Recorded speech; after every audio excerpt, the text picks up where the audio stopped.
नमस्कार, चढ़ती कला टाइम टीवी के इस बुलेटिन में आपका स्वागत है। आपके साथ मैं हूं इशिका। खबरों की करेंगे शुरुआत, लेकिन सबसे पहले नजर हेडलाइंस पर। लोगों को झांसा देकर पैसे ऐंठने वाला एक सातिर पुलिस गिरफ्त में, मुंबई पुलिस ने किया पर्दाफाश।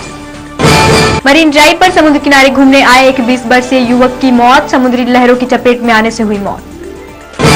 दो बोट के आपसी टकराव के कारण बोट सवार एक 25 वर्षीय युवक की मौत, 2 आरोपी गिरफ्तार। नौगर पुलिस ने दिल्ली पुलिस फोर्स के नकली पुलिस गैंग के 3 अपराधियों को किया गिरफ्तार, अब तक 300 से भी ज्यादा वारदातों को दे चुके हैं अंजाम। खूबसूरत लड़कियों से बॉडी मसाज कराने की रेलवे प्लेटफॉर्मों व बड़े बड़े अखबारों में विज्ञापन छपवाकर सैकड़ों लोगों को झांसा देने वाला एक शातिर आरोपी को नौगर पुलिस ने गिरफ्तार किया है। मुंबई के अंग्रेजी, हिंदी व गुजराती जैसे बड़े बड़े अखबारों में विज्ञापन देखकर लोग अक्सर इसके झांसे में आ जाते थे और इसी का फायदा ऐसे शातिर आरोपी उठाते थे। इसमें सुंदर लड़कियों की तस्वीरें छपवाकर लोगों को आकर्षित करके अपने जाल में फंसाने वाले गिरोह का पर्दाफाश मुंबई पुलिस ने किया है। आपको बता दें कि यह सनसनीखेज मामले का पर्दाफाश मुंबई के से सटे नौगर पुलिस स्टेशन ने किया। नौगर पुलिस के गिरफ्त में दिख रहा शातिर शख्स का नाम शरीफ इलियास मोहम्मद है, जो दावा करता है कि वह आपको सुंदर लड़कियों से बॉडी मसाज करवा देगा, लेकिन उसके बदले में पहले आपको उसके बैंक खातों में पैसे जमा करवाने होंगे और अगर आपने गलती से भी उसके झांसे में आकर पैसे बैंक में जमा करा दिए, फिर यह शातिर आपको नहीं मिलेगा। ऐसा ही बोलकर उसने न जाने आज तक कितनों को ठगा है। पुलिस उपनिरीक्षक की माने तो पिछले 7 महीने पहले अजय नारायण मिश्रा नामक एक व्यक्ति ने शिकायत की थी कि एक बड़े अखबार में छपी विज्ञापन पढ़कर उसने आरोपी को संपर्क किया था और आरोपी के बोलने पर उसने आरोपी के बैंक खाते में अलग अलग समय पर 1,61,000 रुपए जमा किए।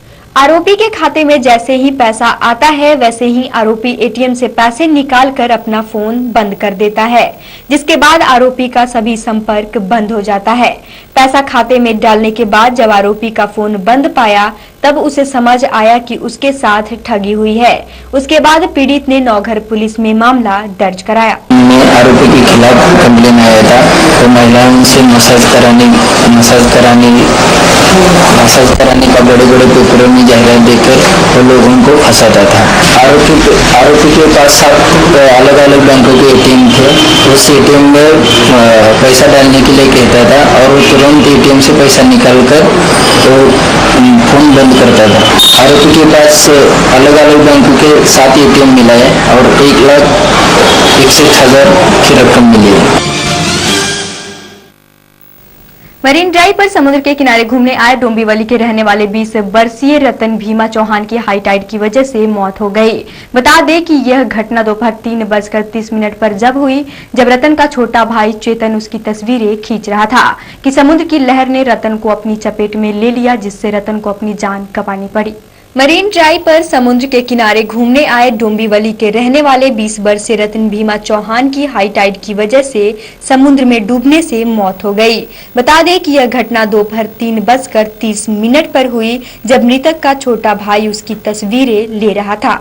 आपको बता दें कि पिछले कई दिनों से मुंबई के उपनगरीय इलाके के समुद्री तटों पर सैर सपाटा और घूमना लोगों को भारी पड़ रहा है और समुद्र में उठने वाले लहर के तेज बहाव की वजह से लोगों की जानें जा रही हैं।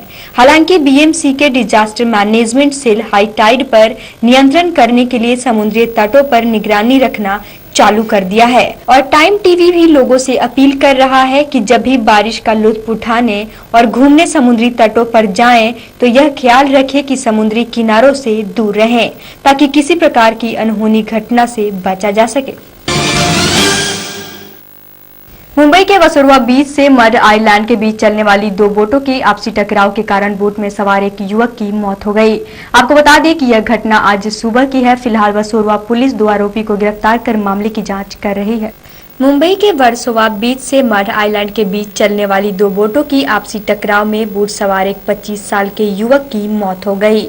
आपको बता दें कि यह घटना आज सुबह तब घटी जब मड आइलैंड बीच से विजय मनवाल वसोरवा बीच के लिए बोट पर सवार होकर जा रहे थे। इनकी बोट जैसे ही वसोरवा बीच के करीब पहुंची, उसी दौरान आरोपी सुरेश धकेले अपनी बोट पीछे करने लगा। इनकी बोट जैसे ही वसोरवा बीच के करीब पहुंची, उसी दौरान आरोपी सुरेश धकेले अपनी बोट पीछे करने लगा, जिसके बाद दोनों बोट आपस में टकरा गई और विजय मनवाल बोट से नीचे समुद्र में गिर गए, जिसके बाद बोट में सवार लोगों की मदद से विजय को समुद्र से बाहर निकाला गया। हॉस्पिटल ले जाने के बाद सर में गहरी चोट लगने के कारण विजय की मौत हो गई।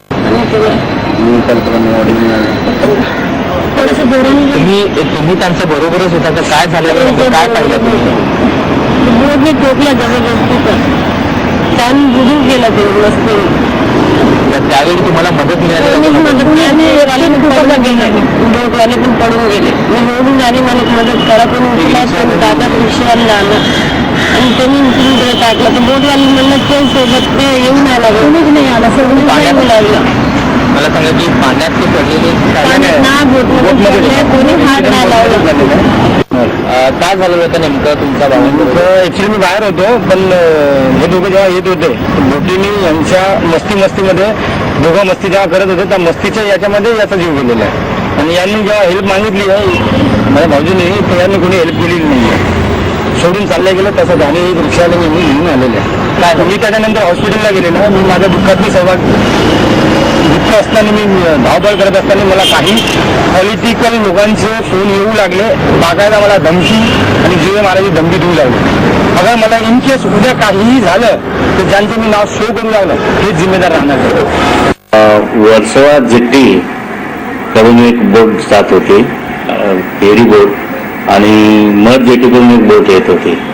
त्या हे बोटी हे दोन्ही प्रवासी बोटी आहेत। त्या मयतेसन जो आहे विजय जीवन मनवर आणि तिची पत्नी आहे अनिता विजय मनवर, हे दोघे येत होते। त्यावेळी ह्या समुद्राच्या एक किनाऱ्यापासून 40 किलोमीटर अंतरा 40 मीटरच्या अंतरावरती हे दोन्ही बोटी संपर्कात आले। त्यामुळे त्याला लागला, त्यामुळे तो बोटीमध्ये खाली पडला, डोक्याला लागून तो बेशुद्ध पडला। बेशुद्ध पडल्यानंतर तिला तिच्या पत्नीने इतर लोकांच्या प्रवासाच्या मदतीने कुपर हॉस्पिटल नेले असता डॉक्टरांनी तपासून मयत घोषित केले, दाखल करण्यापूर्वी मयत घोषित केले।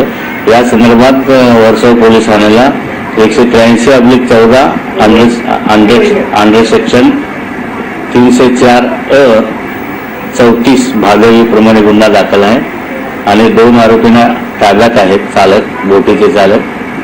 त्याचप्रमाणे त्या मयत इसमा संदर्भात ADR 27/14 174 CRPC प्रमाणे दाखल केले। मुंबई से सटे नौघर पुलिस ने दिल्ली पुलिस फोर्स के नाम पर देश के कई राज्यों में अब तक 300 से भी ज्यादा वारदातों को अंजाम देने वाले नकली पुलिस गैंग के 3 अपराधियों को धर दबोचा। इस गैंग की खास बात यह है कि यह गैंग सिर्फ बुजुर्ग महिलाओं को अपना निशाना बनाते थे। कई राज्यों की पुलिस को इनकी तलाश थी। मुंबई से सटे भाईंदर के नौघर पुलिस ने एक ऐसे गैंग के सदस्यों को पकड़ा है जिनकी तलाश कई राज्यों की पुलिस पिछले कई सालों से कर रही है। जी हां, नौघर पुलिस के गिरफ्त में यही हैं वो अपराधी गैंग के सदस्य जिन्होंने देश के कई राज्यों की अब तक 300 से भी अधिक महिलाओं को खुद को दिल्ली पुलिस का अधिकारी बताकर लूटे हैं।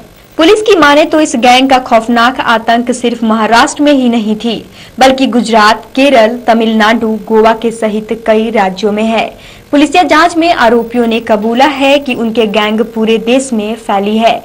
इससे पहले भी मीरा रोड पुलिस ने इसी गैंग के 7 लोगों को गिरफ्तार किया था, जो अभी जेल के सलाखों के अंदर कैद हैं। हालांकि नौघर ने गुलाम अली, सरताज जाफरी, कबीर रहीम मिर्जा, अकबर शेख के खिलाफ भारतीय दंड संहिता के धारा 420, 170 और 34 के तहत मामला दर्ज कर गिरफ्तार किया है। शालिनी भी अपने एक रिश्तेदार के साथ यह सब होते हुए देखी है। शालिनी मिस्त्री ने जो बताया उसे सुनने के बाद दिमाग मानने को तैयार नहीं होता है, मगर यही सच्चाई है। शालिनी जैसी देश की कई महिला अब भी इनका शिकार हो रही हैं। पुढचे पोलीस आयुक्त असे सांगून वेगवेगळ्या राज्यात म्हणजे केरळ, महाराष्ट्र, तामिळनाडू आणि गोवा अशा वेगवेगळ्या राज्यात गुन्हे केलेले आहेत। 300 पेक्षा जास्त महिलांना फसवलेले आहे। आरोपी यांनी सांगितले की त्यांची फसवणुकीची पद्धत अशी आहे की आगे मर्डर हुआ है, आपके गहने बैग में रखो, हम पुलिस वाले हैं। नवघर पोलीस स्टेशनला 3 आरोपी अटक आहेत। मीरा रोड पोलीस स्टेशनला चौकशीसाठी 7 आरोपींना अटक करण्यात आली आहे। बॉलीवुड अभिनेत्री प्रीति जिंटा और उनके उद्योगपति मित्र नेस वाडिया के बीच हुई छेड़खानी मामले में वाडिया अस्पताल के कर्मचारियों ने मरीन ड्राइव पुलिस स्टेशन में प्रीति जिंटा के खिलाफ शिकायत दर्ज कराई है। उनका इस बाबत कहना है कि महिलाओं की सुरक्षा मायने रखती है, लेकिन प्रीति ने उसका गलत फायदा उठाया है। आज एक आम जनता की हैसियत से हम लोग महिला पुरुष सब जन आए इसके लिए कि ये जो प्रीति जिंटा और नेस वाडिया इनके बीच में जो वाद विवाद चालू है उसके ऊपर जो केसेस पे केसेस हो रही है, कुछ ऐसा हम लोग को समझ में आया। उसके बाद में हमको ऐसा लगा कि ये प्रीति जिंटा जो है, हमको मालूम है कि महिलाओं की सुरक्षा बहुत पहली जरूरत है, उसको मोस्ट इम्पोर्टेंट हम भी देते हैं, लेकिन इसका मतलब ये नहीं कि आज प्रीति जिंटा और नेस वाडिया इनके संबंध आज जग जाहिर है कि आज 6 से 7 साल तक उनका अफेयर है, वो बिजनेस पार्टनर है, सब कुछ है, पूरा वर्ल्ड घूम के आए हैं। आप लोगों ने सभी ने देखा होगा कि वो लोग मैच में उनके पार्टनरशिप उनकी एक टीम है किंग्स 11 पंजाब करके, लेकिन हम लोग को ये मालूम कि आज अचानक इन लोग का दोनों में क्या हो गया। अगर आप लोग का बिजनेस में झगड़ा है, अगर आप लोग में आपस में कुछ घर का झगड़ा है, तो झगड़ा आप आपस में बैठ के निपटा लो। कि इसका मतलब ये नहीं कि आज महिलाओं के लिए जो कानून बनाया है वो कानून का मिसयूज करे। अब 30 मई को प्रीति जिंटा ने, मैंने जो टीवी पे देख रहा हूँ मैं अभी, कि 30 मई को प्रीति जिंटा ने बताया कि स्टेडियम में, मैं स्टेडियम का जो भी आपने जो लाइव दिखा अभी टीवी पे, कि प्रीति जिंटा फर्स्ट रो पे बैठी है और नेस वाडिया जी 6वें रो पे बैठे, उसके बीच में कम से कम 200-300 आदमी बैठे हैं। उसके बीच में प्रीति जिंटा को कहाँ से उनकी आवाज़ सुनाई दी और कहाँ से उनका हाथ लग गया मेरे को पता नहीं।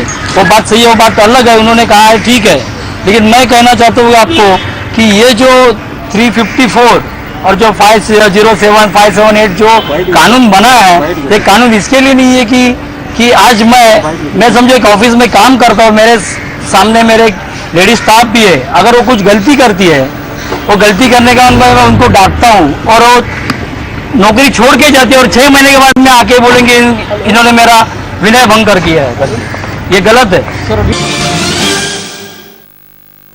अंग्रेजी अखबार हिंदुस्तान टाइम्स से यह खबर आई है कि दिल्ली में सरकार बनाने की कवायद शुरू हो गई है। भारतीय जनता पार्टी के ज्यादातर नेताओं की राय है कि दिल्ली में उनकी पार्टी की सरकार बनाए। इसके लिए कांग्रेस और आम आदमी पार्टी के कुछ नाराज विधायकों की मदद ली जाएगी। हमारे इस बुलेटिन में फिलहाल इतना ही। आप बने रहे चांदी कला टाइम टीवी के साथ।